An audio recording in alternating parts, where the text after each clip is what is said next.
Well, it's a pleasure to be back giving a presentation this year. So this talk covers an overview of low carb and how nutrition and how we can use food as a tool to treat and prevent chronic disease. So disclosures, first some standard disclosures, and really I have no conflicts of interest. Here are some non-standard disclosures, and these are really important. Right at the bottom, my dietary bias is low carb. Important to say. So the objectives, again, we're going to have an overview of low carb nutrition. We're going to look at some metabolic conditions. We'll look at some chronic pathways and mechanisms for chronic disease. And we'll look at clinical tools to best evaluate insulin resistance and cardiovascular disease. And we'll compare standard diets versus low carb diets.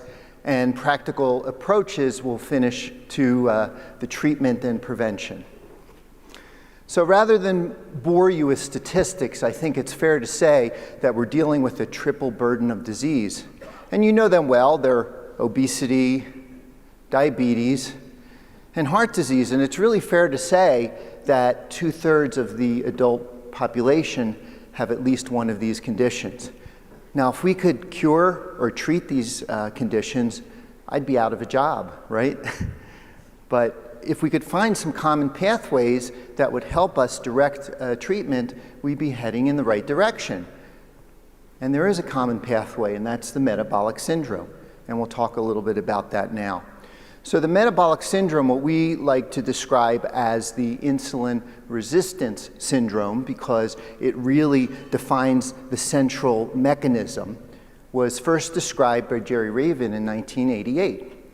And there were 5 criteria that he identified. They include glucose intolerance, hyperinsulinemia, and what we refer to as atherogenic dyslipidemia, which looks at the quality of the cholesterol, the ratios, small dense LDL, and interestingly, LDL cholesterol is not a criteria.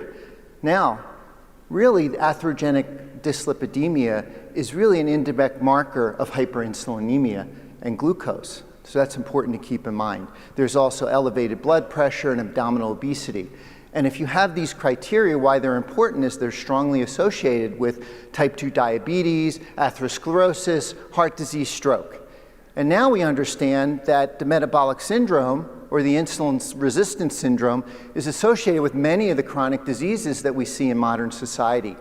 Now, when I first learned about the insulin resistance some 25 years ago, this made sense to me because it did indeed define a common pathway. It also defined a dietary approach that is low carb, and we'll talk more about that. And then during the same era, we see the work of Dr. Joseph Kraft, and he described hyperinsulinemia, which is really a clinical method to best identify diabetes and prediabetes at its earliest stage. And he referred to that as diabetes in situ. And what he did was he administered 75 grams of dextrose, and then he monitored patients over 5 hours measuring insulin and glucose. And he did his research on 16,000 patients over the career, and we can look at the findings. So here we see what we describe as pattern 1, or euinsulinemia, where there's a normal insulin response. The insulin level doesn't go up more than 60 microunits. And superimposed on top of this are the 3 patterns of hyperinsulinemia.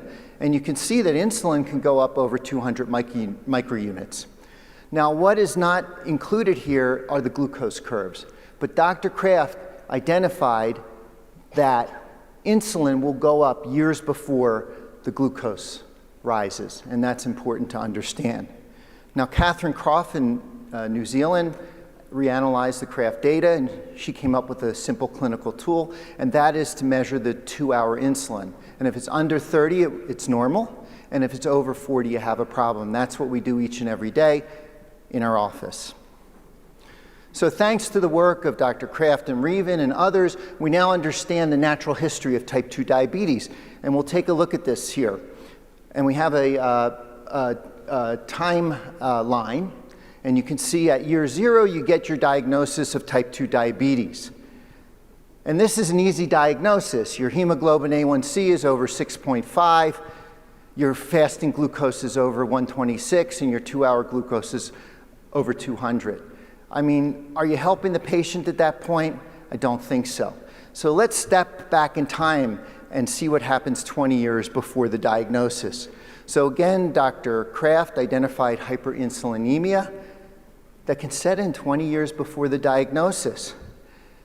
And then we see insulin resistance on a cellular level 15 years before diagnosis.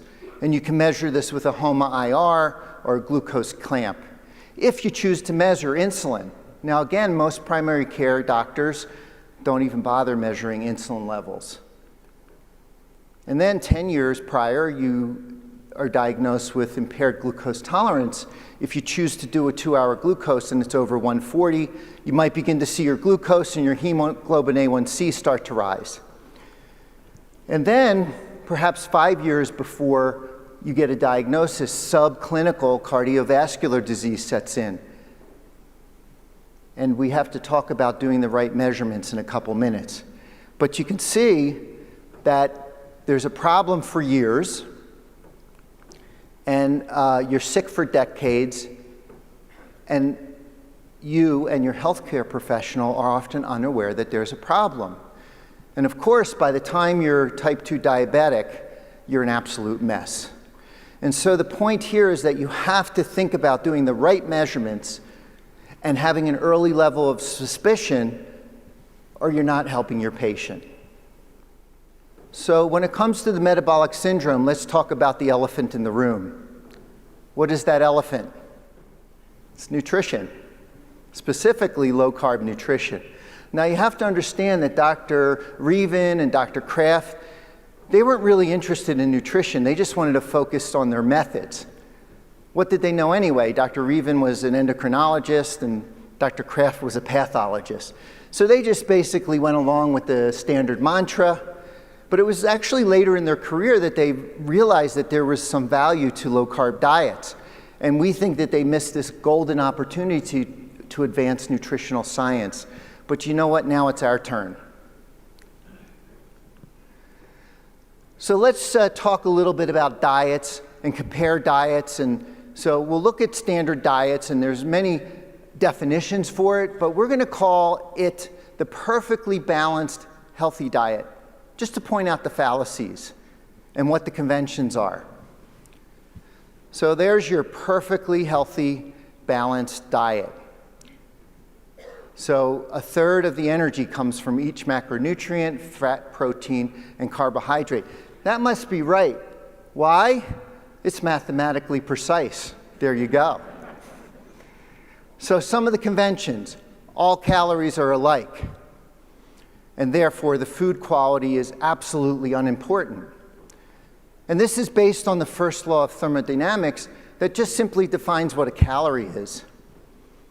And it seems that your health and weight seem to be determined by this positive or negative energy balance, what we call calories in and calories out. And it emphasizes the law of physics versus the law of physiology. I don't think I like that. Some more conventions. We should reduce total fat and saturated fat in our diet. Why should we do that? For weight loss. Because we all know that fat calories, that fat energy is caloric dense, 9 kcals per gram versus protein and carb, which is 4 kcals. So to create a negative energy balance, the convention says you simply reduce energy dense fat in your diet. Okay, here's another convenient convention. That if we reduce saturated fat in the diet, it's going to reduce our risk of cardiovascular disease, because we want to get rid of that saturated fat clogging artery substance in our diet, right? That's a convention. And that cholesterol is somehow this dangerous substance, and when it reaches a certain concentration, it smashes its way into the blood vessel wall and causes disease. It's just too simplistic. And what's the solution? They tell us to replace saturated fat with carbs and polyunsaturated fatty acids, just as canola, corn, and soy. And now what we understand is that is a disaster in terms of metabolic syndrome and metabolic disease. It's the opposite of what we're trying to do. And we blame the patient in this convention. Yes, we have lack of willpower. It's your fault. Rather than empowering our patients to make change, that's what the convention tells us. So what do we get? Serving up disease for over a half a century. We need a better solution. We need a different approach. And this is where we want to now discuss that all calories are not alike, at least in the body, how it metabolizes energy. And so how do we know that all calories are not alike? So here we have the combustion chamber, the bomb calorimeter, which simply defines the first law of thermodynamics. You put some energy, substance, a macronutrient in there, and you light it on fire, and it gives off temperature, and you can determine how many calories are released. But that's not what happens quite in the body. In the body, we're looking at cellular respiration, and we measure that in the metabolic chamber. So you can put a person in there and exercise them. You can give them different types of diets, and then you measure things such as oxygen, temperature, water content, CO2, aerobic threshold, oxidative potential, VO2 max. And lo and behold, under different circumstances, the energy is processed differently. But guess what? In both situations, a calorie in equals a calorie out. But that's not what's interesting. It's the processing of the energy. And so we'll take a look at this. And rather than call it calories in, calories out, let's call it energy in and energy out. And again, the body has this wonderful ability to process energy. It can partition energy, meaning it can make a decision whether we should store energy that we just consumed or whether we should immediately use that energy. It also has the ability to use the stored energy or not. And then when you think about energy out, all the metabolic processes that are going on, and the fact that it actually takes energy to process energy. And then, very common in biologic systems, we see feedback. So the system is self-regulating, and examples are satiety and hormones. So a little bit more on this. I think it's fair to say that metabolism is complex. There's many hormones and biochemical pathways to consider, and insulin is of particular interest. We think of it as the fat storage hormone or an anabolic hormone that stores the energy. But more important, insulin regulates energy, what we refer to as energy homeostasis. So it decides what the body does with the energy. And this is basic physiology, that insulin is most sensitive to dietary carbohydrates. Now let's consider what happens when metabolic disease sets in these energy pathways. So again, most agree that carbs and easily digestible processed food drives appetite, but it gets worse during the state of metabolic disease. We see hormonal dysregulation, and we also see energy overload. And you can see that the hormones and the energy and the calories all play into this. Now let's dive into metabolic disease a little bit further, and we'll talk about insulin resistance in specifics, and it really represents a state of hormonal dysregulation. And I like to describe this through the insulin resistance cycle. So let's walk through this. So we start in the upper left. We eat food. Let's say we overeat a little bit. The body has this natural ability to store extra energy in glycogen, which is a very small gas tank. It fills up rapidly, and also in healthy subcutaneous adipose tissue. So let's say we continue to eat a little bit more. So now our healthy subcutaneous adipose tissue will start to fill up, and it continues to fill up. We continue to eat, and at some point, the healthy adipose tissue becomes dysfunctional. And it says, you know what? We've taken in enough energy. We don't want any more energy. And it begins to develop insulin resistance at a cellular level in the fat cells. But the pancreas and the liver, guess what? They say, wait a minute. we still have this energy coming in. We need to put it somewhere. So we're gonna upregulate insulin. De novo lipogenesis will continue to pump out fat, and it gets stored right into the fat cells. And the fat cells are again trying to push back. They're now becoming inflamed, dysregulated, more and more insulin resistance as we come around the curve. We see hormonal dysregulation. It drives appetite. And what do? We eat more food. So that's the cycle. And the two end game results here are that we gain fat. We become overweight. And the fat energy is literally trapped in the fat cells because of these high insulin levels. It can't even get out. And secondly, it drives our appetite. Now you have to understand that these mechanisms don't happen just in adipose tissue. And I also forgot to mention that the healthy adipose tissue becomes dysfunctional, and the energy actually pours into ectopic locations, such as visceral fat and organ fat. So that's all part of what is going on here. But we see hormonal dysregulation and metabolic disease on a cellular level throughout the body. And that's why we refer to this as metabolic mayhem. The biochemistry is disrupted everywhere, and it leads to inflammation and oxidative stress. And hopefully our other speakers will get into this a little bit further, because this is just an introductory talk. So this is where low-carb, high-fat diets come in to address insulin resistance and metabolic disease. And let's talk about the conventions. So here's a typical low-carb, high-fat ketogenic diet. Again, the macronutrients, 70% of calories come from fat, and yes, that can include saturated fat, 20% protein, and 10% carbohydrate. Now, we could use any diagram here, any pie chart, as long as it wasn't the perfectly balanced diet, just to make the point that the calories are processed differently. So here are the conventions. Macronutrients are processed differently, yes. Carbs are fattening and inflammatory. Why? Because carbs drive insulin. We learned this back in medical school. The problem is the heart associations got involved and told us to simply focus on everything possible to lower our LDL cholesterol, and that would make us healthy. Wrong.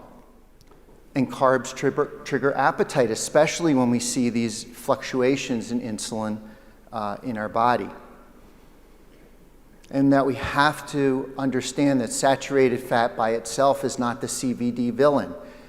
It is a metabolic damaging process to both the lipoprotein, the cholesterol, and the arteries that we're dealing with.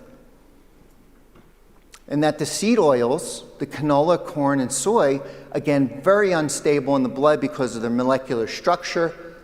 When you compare that to monounsaturated fat, that the body actually finds to be quite stable.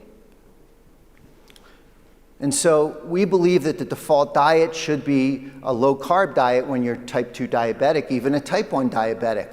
And I'm happy to report that in January of this year, the American Diabetes Association again recognized low-carb diets as a good approach. Isn't that great?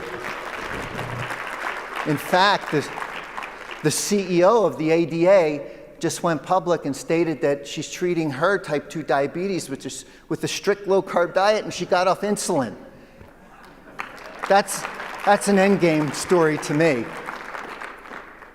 So that's awesome. So what happens when you go on a low-carb diet and you're diabetic, for instance? So this is a picture of a dam, and it really represents dysfunctional adipose tissue, where the energy, like the water, is literally trapped. We have high insulin levels, energy's trickling in, energy can't trickle out. So what do you do with an individual like this? You put them on a low-carb diet. Less than 40 grams of carbohydrate, 70 grams fat, like we discussed. And it's a rapid response. Insulin levels drop. The patient begins to feel energetic. They lose weight. All these wonderful things happen because we open up these insulin floodgates. And again, that energy is now available. The fat Stores are oxidized, free fatty acids throughout the body, and we metabolize that energy. It's low carb to the rescue. And there's a metabolic advantage for diabetics when you understand the mechanisms. And this supposedly high-calorie diet defies thermodynamics. Well, no, it's not defying thermodynamics. You're just not accounting for the energy and the hormones properly in your equations. David Ludwig showed that. And as most of you know, eating less is often spontaneous and eating less frequently as well. And there's a psychological advantage because you're focusing on satiety rather than deprivation. So maybe in this description, calories don't matter. Well, imagine this: if you have a type 2 diabetic that needs to lose 40 pounds, you put them on a low-carb diet, they lose the 40 pounds. Now, hopefully, their appetite will be controlled. But I tell you, if they continue to eat the same way as when they started, they're going to hit a plateau and their weight's going to come back up. So yes, the calories and the quantity of food are important. Hormones and calories both we need to think about. So shift gears on heart disease. Again, we're dealing with a metabolic condition, just like everything else we've been talking about. It's damage, again, to the lipoprotein, the cholesterol, and the blood vessel wall. And you address this through insulin resistance and the quality of the cholesterol. It really has very little to do with the quantity. And these proper measurements help you to predict risk. Now, I hope I convinced you that there's a strong relationship between diabetes and heart disease. And we see that in the literature. But when it comes to clinical medicine, not so fast. And unfortunately, in 2020, we see this all the time. So we have patients that come in that are diabetic. They don't realize that they have heart disease. And then we have, they don't realize they have subclinical heart disease. And on the other side, we have heart patients that don't understand or recognize that they have some form of diabetes or prediabetes. And even worse, their clinician is clueless. So why the disconnect? Well, welcome to the Framingham distraction. Yes, that's Framingham, Massachusetts, where back in the 1940s, they studied the population for decades to see which one had heart attacks and which ones didn't. And they identified factors that we now know as risk factors. And they are bad cholesterol, smoking, hypertension, and yes, diabetes, but the diabetes risk was always underplayed, the significance of it. But anyway, since the original Framingham work, they've come up with guidelines, tools, and risk calculators, all with a central theme to lower cholesterol.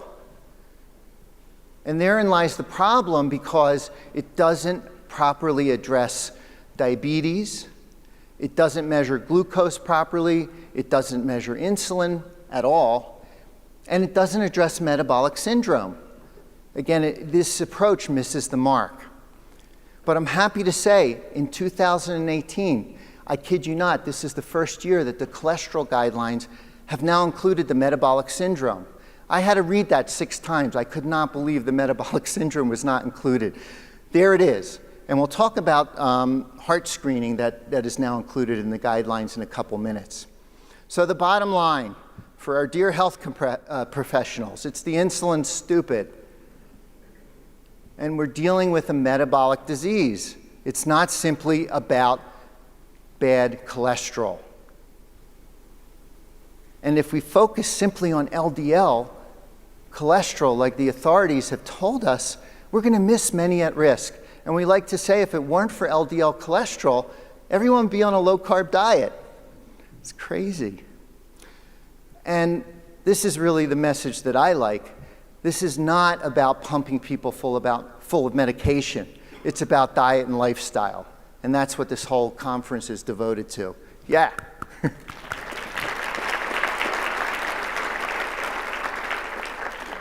So cardiovascular imaging. Wouldn't it be great if we had a tool we could look inside to the blood vessels and see the damage itself and determine risk based on that? Well, we have such a tool. It's coronary artery calcium score. Again, we look inside and we can determine risk. Now, it's different than a blood marker. A blood marker is just associated risk factor versus the calcium score that is seeing the disease process itself. And the imaging actually provides us with historical data, important to understand, versus the blood test, which kind of tells you the current status. So I think they're both important to look at. And we use this test to track progress and, again, motivate our patients. Now, again, the 2018 guidelines have finally included the calcium score. They're using it as really a tool to make decisions rather than a preventive tool. But we think it's good because it is fitting in with the 2018 guidelines, and hopefully more healthcare professionals will use it as a tool. So here's your calcium score. It's a CAT scan of the heart. It uses a little bit of radiation, maybe a little more than a mammogram. And it's a 3D image, and it takes pictures of the heart. We have just one slice here, and it sees calcium in the tiny little coronary arteries, and you add up the calcium, and you get a score. So the individual on the left, circled in the green, is the left anterior descending artery. There's a 0 score. And you can compare that to the individual on the right, where the LAD, or the widowmaker, is circled in the red, and that person has a lot of calcium in the white. So it's a 0 score on the left, maybe a 400 or greater, maybe 1,000 on the right side. And so based on this, you can determine that the guy or the individual on the right may have a 20x increased risk of having a heart attack. So again, you're just using this visualization to determine risk. It's much better than a blood marker itself. And there's so many nuances to this, but hopefully you'll hear more about this in the conference. So almost finished. Clinical assessment. Important to realize, I've been talking about insulin, but it's not always insulin resistance. So you have to measure the insulin status and consider that in the individual patient. That'll help to guide you in terms of treatment. So here we have two individuals that are actually insulin sensitive on the other side of the spectrum. In the upper left, we have this slim, insulin sensitive person who, guess what? That's the healthy person. And we hate that individual because nothing seems to bother them. At least you can measure it at a certain point and see what changes. And then the individual on the right is insulin sensitive but overweight. And we see a lot of women that fit into this category. And I tell you, if you put them on a low-carb, high-fat diet, they might lose a little bit of weight. They might not lose any weight, but it plateaus or the weight comes up and they're often frustrated. And so with these individuals, the approach is different. We're again trying to find ways to control appetite so these people eat less. And the macronutrient mix will be different for an individual like that. And on the bottom, we have your insulin-resistant individuals. Again, this represents 2/3 of the adult population. The individual on the left is the slim insulin-resistant, what we refer to as TOFI, thin on the outside or fat on the inside. So these patients become diabetic without gaining much weight, and we see Asian population fit into this category. And then the typical, what I call American overweight type 2 diabetic. So again, important to understand the insulin status. Clinical evaluation, early level of suspicion for metabolic disease, and we have to do the right tests. We can do simple body fat, waist to height, anthropomorphic measurements, standard testing such as a fasting glucose, hemoglobin A1C, standard lipids, advanced lipids, but we're looking for metabolic disease. Then we can do some more nuanced tests such as insulin, HOMA-IR, C-peptide, HSCRP. And what we like to do is the 2-hour glucose challenge with insulin, which is something we've done for 20 years in our office. And we think it's an important test for people to consider. And then cardiovascular imaging. So here's how we treat our patients. This is how we address a healthier lifestyle. We want to limit processed food, sugar, grains, seed oils, processed food. We want them to eat real food that's slowly digested in the body. We use alliteration from Ben Bickman to say that we control our carbohydrates, we prioritize our protein, and we fill with fat. And the macronutrient mix, again, will vary. If it's working right, it will control appetite. How about some common themes? Low-carb Mediterranean. Nobody knows what a Mediterranean diet is anyway, but it just sounds healthy. So we'll throw that in, but I think a diet that is meat, vegetables, and natural fats make a lot of sense. Supplements for some, we want to address sleep and stress and sunlight, movement and activity. We're not trying to create a negative energy balance. It's just there's great psychologic and physiologic benefits. And more and most importantly is to empower our patients to make change, patient education and support. And so this is our last slide that brings us back to the beginning. And the point is that food can be powerful like medicine. I'm not the first guy to say that. We have the father of modern medicine, Hippocrates, who said it long ago. But I think it's fair to say that we weren't listening until now. Thank you.